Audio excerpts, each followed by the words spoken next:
Magandang hapon po sa inyong lahat. I'm A Basic English and welcome to my channel. Nandito pa rin ako sa Tablas Island at pinahintulutan tayo ng may-ari ng Blue Sea Stars. Okay, so itutour ko kayo. Sa mga pupunta po rito, siguradong magugustuhan nyo ito. Itong,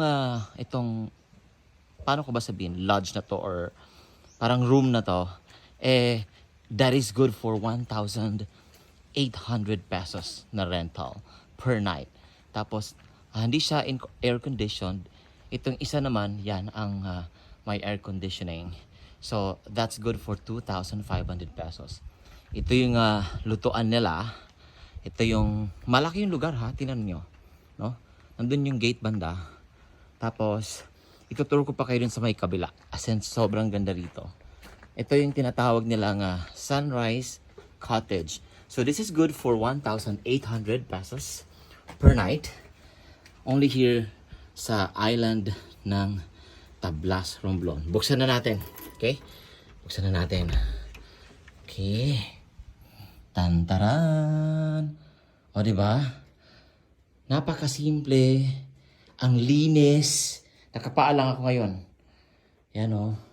At ang sarap magluto nila ng food.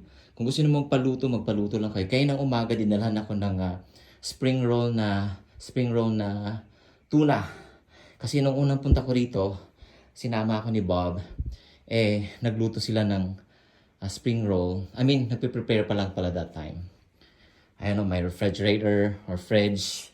Tapos, ito nagustuhan ko rito. May parang mosquito net, no? This is good for 2 people. At ito yung parang sala niya. Tapos pag bubuksan mo na to dito, ayan, may dagat.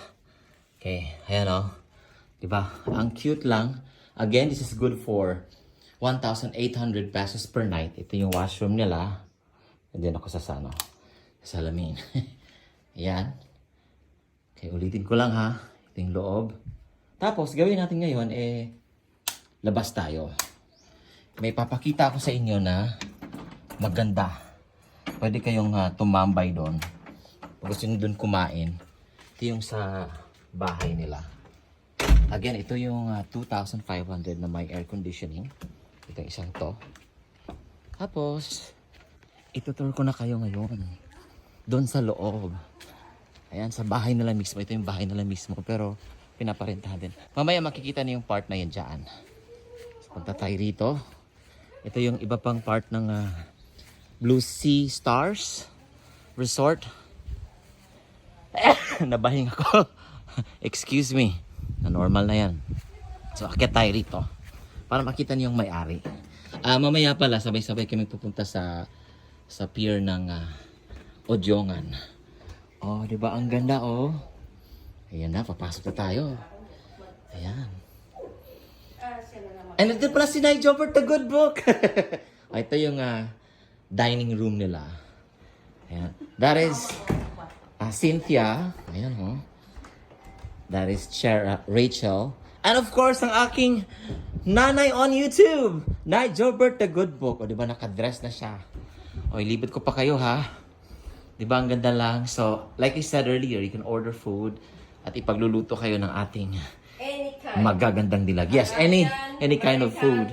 Sweden, Chinese, Japanese, Filipino-nese, Cantonese. Meron ba gano'n ay? Nis. Nis? Basta may nis. Lahat ng may nis. Kaya nila lutuin. O yan, di ba ha? Narinig niyo yun ha? O dito na tayo ulit. Ay, hindi pa pala kasi hindi pa ito nakita. Part pa rin to ng Blue Sea Stars. By the way, ang ganda rin ng bahay ni Nigel Bert the Good po. Pasimple lang yan siya. Ito yung pinakagusto kong part. Ito oh. Pwede kang umupo rito, magpahangin. Ayan oh. Ayan oh. Tapos may duyan dun banda. Oh. Tapos meron pa isang kwarto rito. Mawa ka. Pa isang kwarto na lang.